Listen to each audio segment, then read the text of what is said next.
Hello दोस्तों, welcome back in mass UPSC academy. तो आज हम थर्ड चैप्टर स्टार्ट करने जा रहे हैं। इस चैप्टर का नाम है भोजन संग्राहक से उत्पादक तक। तो लोग कैसे भोजन का संग्रह करते थे और वो उसको एट द एंड कैसे मतलब एक तरह से बोल सकते हो कैसे उत्पादन से लेकर कैसे कंज्यूम तक, तो कैसे उन्होंने भोजन का पता लगाया, किन चीज़ों से स्टार्ट करा, खेती कैसे स्टार्ट करी, देन उनका संग्रह मतलब कैसे इकट्ठा करते थे और कैसे एक जगह पे इकट्ठा रहकर मतलब एक जगह पे बस गए। तो ये पूरा ये चैप्टर बताएगा। तो कैसे शुरुआत करी उन्होंने खेती का और कहाँ पे कैसे एक परमानेंट जगह पे जाके बस गए। तो ये पूरा चैप्टर वही बताने वाला है, इसलिए चैप्टर का नाम है। सारा चैप्टर किस पे डिपेंड होने वाला है? भोजन पे। क्योंकि भोजन के लिए ही क्या होगा, वो जो लोग थे जो मतलब भोजन के लिए, भोजन की वजह से ही वो एक जगह से लेकर दूसरी जगह जाते थे और भोजन ने उन्हें एक जगह पे परमानेंट रहने के लिए विवश कर दिया। इस तरह बोलते हैं एक तरह से जीवन की शुरुआत इसी कारण हुई। जैसे मैंने पहले आपको ब्रीफ इंट्रोडक्शन दे दिया, तो चारों चैप्टर भोजन पे डिपेंड होने वाला है। कैसे भोजन के लिए उन्होंने खेती करी और देन खेती से उन्होंने एक जगह पे परमानेंट बसने लगे। तो सबसे पहले जो इम्पोर्टेंट चीज़ है वो है खेती और पशुपालन की शुरुआत। तो कैसे खेती की शुरुआत हुई, खेती की शुरुआत कैसे हुई, पशुपालन की शुरुआत कैसे हुई। तो इसमें सबसे इम्पोर्टेंट चीज़ देखी जाएगी तो ये है कि जैसे जैसे जलवायु बदल रही थी, जैसे जैसे जलवायु बदल रही थी तो लोगों को क्या हुआ, जैसे लोग क्या करते थे कि क्या करते थे, कुछ लोग कुछ मतलब कुछ वनस्पति हो गई, इन सब की चीज़ों का यूज़ करते थे ऐसे ही रॉ मटेरियल के तौर पे, मतलब डायरेक्ट यूज़ करते थे। तो कुछ जानवर भी हो गए, देखते थे जानवर का, उनका शिकार करते थे। तो क्या करते थे, तो उन्होंने क्या करा, उनका ध्यान जो हो गया ना ये वनस्पति पे गया। उन्होंने देखा ये तो काफ़ी इंपॉर्टेंट चीज़ है, मतलब इससे तो हम मतलब हम अपना जी सकते हैं। तो इन्होंने क्या करा, जो जो वनस्पति खाने योग्य थी उस वनस्पति को क्या करा इन्होंने, उनका परमानेंट उसे नोटिस करने लग गए कि ये वनस्पति खाने लायक है। तो उन्होंने उसके बाद क्या करा, उस वनस्पति मतलब जो जो वनस्पति खाने लायक थी उनको पूरा ध्यान रखने के कारण क्या हुआ, उनको देखने लग गए कि बीजों का डंठल से कैसे अलग होते हैं। और उनके जो मतलब उनको ये देखना था कि वनस्पति उगती कैसे क्या है। तो देखने लग गए कि जो उनके फल निकल रहे हैं उसमें बीज निकल रहा है वो उसके डंठल से कैसे अलग हो रहा है तथा उनका अंकुरण कैसे हो रहा है। तो ये कंटिन्यूसली इन चीज़ों को नोटिस करने लगे। इससे क्या फायदा हुआ, इससे ये इन्होंने इससे पौधों को ये फायदा हुआ, उन लोगों को भी ये फायदा हुआ कि उन्हें परमानेंट अब क्या मिलने लगे, भोजन। तो इस कारण क्या करा ना, जो जो वनस्पति खाने योग्य थी उसको क्या करा उन्होंने, उसकी देखभाल करने लग गए। और यानी क्या करते थे, उसको जानवरों से बचाना, जानवरों से, पक्षियों से, इन सब से बचाना चालू कर दिया उन्होंने। और इस कारण क्या हुआ, उन्हें अब क्या करा, जैसे धीरे धीरे उन सब से बचाने लग गए। तो धीरे धीरे मान लो किसी ने गेहूं वनस्पति को ही बचाया तो क्या करने लग गए, परमानेंट अब धीरे धीरे उस वनस्पति का यूज करने लग गए। तो इस कारण क्या हुआ, एक कृषक के रूप में डेवलप हो गए। क्योंकि पहले क्या करते थे, कहीं से भी फल तोड़ा खा लिया, लेकिन अब क्या करने लग गए, मौसम के अनुसार, यानी मौसम के अनुसार सर्दी, गर्मी, बसंत, इन अकॉर्डिंग मतलब मौसम के अकॉर्डिंग ही वो एक वनस्पति को उगाने लग गए। तो इसका कारण हो गया एक तरह से कृषि में एक तरह से कृषक किसान बन गए। तो इस कारण एक खेती का जब पूरा खेती की शुरुआत हो गई, अब वो क्या हो चुके थे, प्रॉपर खेती की शुरुआत हो चुकी थी। तब उनके पास प्रॉपर खाने का वनस्पति सारा खाना था, भोजन था, उसको क्या करते थे, पूरा इकट्ठा कर लेते थे आने वाले टाइम के लिए भी। तो अब खेती की शुरुआत हो चुकी थी। तो अब दूसरी चीज आई पशुपालन। अब पशुपालन कैसे होगा, पशुपालन जाहिर सी बात है, पशुओं को अपनी ओर आकर्षित करना होगा। जंगलों में जो जानवर हैं उनको अपनी तरफ आकर्षित करना पड़ेगा। उस आकर्षित करने का इन्होंने सबसे अच्छा तरीका क्या निकाला, जो भी उन्होंने फसल उगाई उसी को एज ए चारा उन्होंने क्या करना चालू कर दिया, उसको पशुओं को आकर्षित करने के लिए अपने घर के बाहर रखना चालू किया, घर के पास उन पशुओं को सॉरी उन चारा को रखने चालू कर दिया। तो इस कारण हो गया, जो क्या हुआ, वो पशु थे जो सारे आकर्षित होने लग गए और वो अब उनके पास आने लग गए धीरे। पहले जो उनसे डरते थे उन्हें लगता था शिकार हो जाएंगे, लेकिन वो धीरे धीरे आने लग गए। तो उनमें जो सबसे पहला पशु आया उनमें कौन था, कुत्ते। कुत्ते के पूर्वज, तो सबसे पहले किसे पालतू बनाया गया, कुत्ते के पूर्वजों को पालतू बनाया गया। और इसके बाद धीरे धीरे भेड़, बकरी, गाय, सुअर।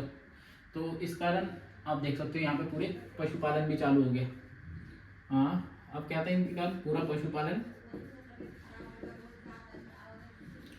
प्लस कृषि, दोनों चीज हो रही थी आराम से। तो इस कारण क्या होने लग गया, अब देखो अब वो खेती भी कर रहे हैं, पशुपालन भी हो रहा है। अब उनसे एक चीज होने लगी, एक तरह से बोलोगे जब खेती होगी, जाहिर सी बात है जब खेती करोगे आप, आपने कोई फसल बो दी तो उसको क्या करोगे आप, उसमें उसका बीज भी बोओगे, बीज लगाओगे, पानी दोगे, कटाई करोगे, ये सब चीज करोगे, तो इसमें अच्छा खासा काफी टाइम लग जाता है, ये नहीं एक दिन की चीज है। तो इस कारण क्या होने लगे, लोग स्थायी होने लग गए। स्थायी होने के कारण क्या बोल सकते हो कि अब क्या हो गया, अच्छे अच्छे गांव बसने लग गए। और इसी को हम क्या बोलते हैं यहाँ पर, नए जीवन शैली, एक नए जीवन शैली का हो गया। क्योंकि लोग क्या होने लग गए, अब लोग ये नहीं कि यहाँ पेड़ यहाँ फल मिला खाया और दूसरे पहाड़ों पे चले गए, नहीं। अब क्या है, लोगों को प्रॉपर अपने जीवन की व्यवस्था मिलने लग गई, कैसे खेती करना है, कैसे पशुपालन करना है, प्रॉपर घर बनने लग गए। तो इस कारण एक नई जीवन की शैली बोल सकते हो, स्थायी शैली चालू हो गई, मतलब लोग प्रॉपर बसने लग गए। तो इसी को एक नई जीवन की शैली बोल दिया इन्होंने। और लास्ट में ये जैसे, और ये हाँ एक इम्पोर्टेंट चीज, खाद्य भंडार। जानवरों को चलता फिरता खाद्य भंडार इसलिए बोला क्योंकि कि देख सकते हो, क्योंकि जब जानवर होंगे तो उनको यहाँ से क्या मिल जाएगा, दूध मिल जाएगा, दही, घी, और देन उसको मांस में मिल जाता था।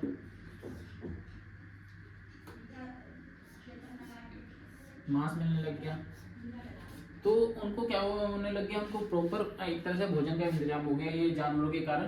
तो हाँ, इस कारण उन्होंने चलता फिरता खाद्य भंडार भी कहा।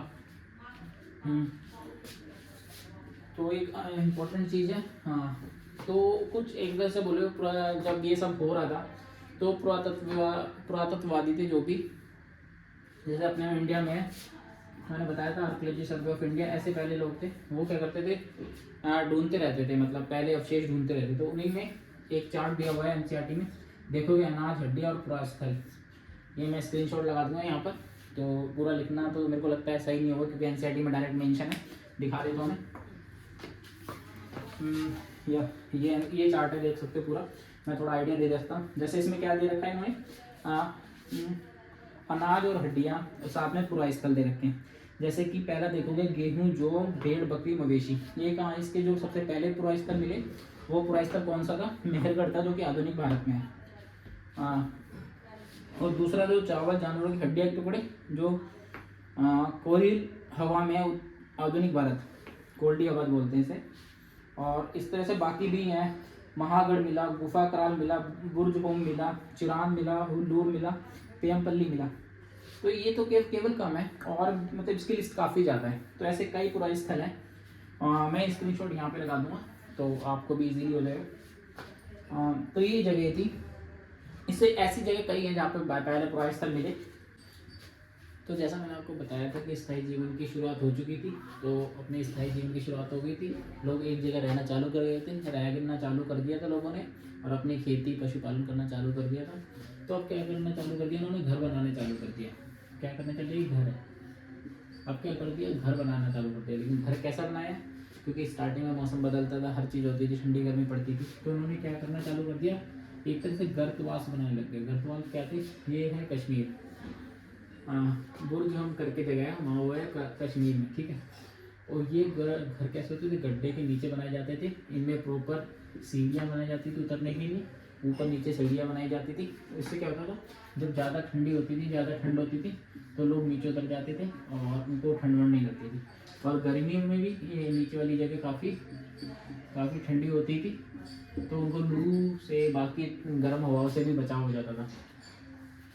और इनमें जो सबसे इम्पोर्टेंट चीज़ मिली है वो है घर के अंदर और बाहर।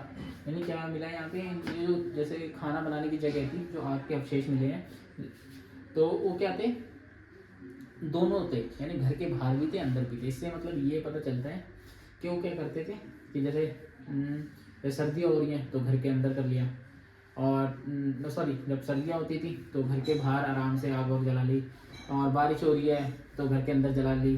तो इस कारण क्या करते थे, खाना बाहर भी बनाते थे अंदर भी बनाते थे। और यहाँ पर जो जितने भी औजार मिले वो सारे कौन से, नवपाषाण के। नवपाषाण मैंने बताया था आपको, नवपाषाण का युग था तो 10,000 साल पहले का था।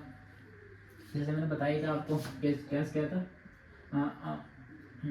यस। सबसे नवपाषाण 3 तरह के थे ना, आधुनिक और मध्य और नव। तो हाँ, ये 10,000 साल पहले औजार थे। इन पे मेन इंपॉर्टेंट थी, इन पे पॉलिश होने लग गई। पॉलिश होने से उनकी लाइफ बढ़ जा रही थी, और उससे क्या हो रहा था कि उनकी लाइफ बढ़ जा रही थी और देखने में भी काफ़ी सही लग रहे थे, और मतलब उनकी जो एफिशिएंसी थी वो काफ़ी ज़्यादा बढ़ गई। और यहाँ पे इंपॉर्टेंट चीज़ बताते, बर्तन के प्रयोग होने लग गए थे, बर्तनों का प्रयोग होने लग गए थे। ज़्यादातर बर्तन क्या होते थे, आग में पकाकर बनाए जाते थे। तो इससे क्या करते हैं, इनका मतलब काफ़ी ठोस बर्तन होते तो इजीली टूटते नहीं थे। अब उन्होंने बर्तन का भी यूज़ करना चालू कर दिया था। अब उसके साथ साथ ये क्या कर रहे थे, कपास की खेती करके अपना कपड़े भी बुनने लग गए थे। क्योंकि खेती तो हो गई थी, क्योंकि जब ये स्थायी एक जगह रहने लग गए तो खेती भी होना चालू हो गई थी। तो अब उन्होंने प्रॉपर कपास से अपनी खेती चालू कर दी थी। तो इन सारी चीज़ों से हमें पता चलता है कि अपने क्या होने लगे, स्थायी जीवन की एक तरह से शुरुआत हो चुकी थी। और इनकी कुछ ऐसी जगह हैं जहाँ पे हम ये चीज़ें बता पा रहे हैं। 2 जगह है, एक मेहरगढ़ और एक दाऊजली डेडिंग। तो मेहरगढ़ जो है बैलन दर्रे के पास है, जो कि मैप में आपको इजीली पता चल जाएगा। और इसमें सबसे इम्पोर्टेंट चीज़ है जो मेहरगढ़ के बारे में बताऊँ मैं आपको, तो यहाँ पे सबसे पहले गेहूँ, जौ और भेड़ बकरी, यानी सबसे पहले यहाँ पे खेती चालू होना हुआ था, और पशुपालन यही जगह थी ना सबसे पहले स्टार्ट हुई थी। उसके बाद ही पुरातत्वियों को हड्डियों के जो अवशेष मिले सबसे पहले यहीं पर मिले थे। ठीक है। और यहाँ पे जो ज़्यादातर पुरातत्ववादियों को जो घर मिले वो कैसे थे, आयताकार थे और चौकोर थे, और इसमें 4 ऐसे मतलब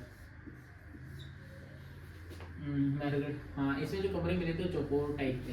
और यहाँ पे और एक इम्पॉर्टेंट चीज़ देखी गई थी यहाँ पर, वो थी मृतकों की जो कब्रें थी। उन कब्रों में क्या करते हैं, इनकी ऐसी मान्यता थी कि जो लोग मर जाते हैं तो उनको मरने के बाद भी कि अब खाने की चीज़ों की ज़रूरत पड़ती है, अपनी पर्सनल चीज़ों की ज़रूरत पड़ती थी। तो उस कारण उन्होंने क्या करना चालू कर दिया, जो मृतक थे उनको उनके सामान के साथ साथ कुछ ऐसे जानवर भी डालने लग गए जो उसे मृत्यु के बाद में उपयोग में आएंगे खाने के लिए और या चीज़ पहनने के लिए। तो कई ऐसे जानवर मिले, जैसे यहाँ पे मेहरगढ़ में कब्रें मिली हैं, उनमें बकरी का कंकाल मिला उनके साथ। तो ऐसी चीज थी मेहरगढ़, पुरातत्ववादी को मिला। इसके बाद एक और जगह है जो कि चीन के पास है, चीन और म्यांमार जाते हैं तो ब्रह्मपुत्र की घाटी के पास पाया जाता है, दाऊजली डेटिंग। ये भी एक ऐसी पुरातत्व स्थल है जहाँ पर हमें काफ़ी ज़्यादा अवशेष मिले हैं। मैंने जैसे बताया, चीन और म्यांमार के रास्ते जाओगे तो ब्रह्मपुत्र घाटी के पास पड़ेगा। तो यहाँ पे जो इम्पोर्टेंट चीज़ मिली है वो जेटाइट पत्थर और कास्टम लकड़ी मिली है। तो ये काफ़ी इम्पोर्टेंट चीज़ है। तो इम्पोर्टेंट, यस।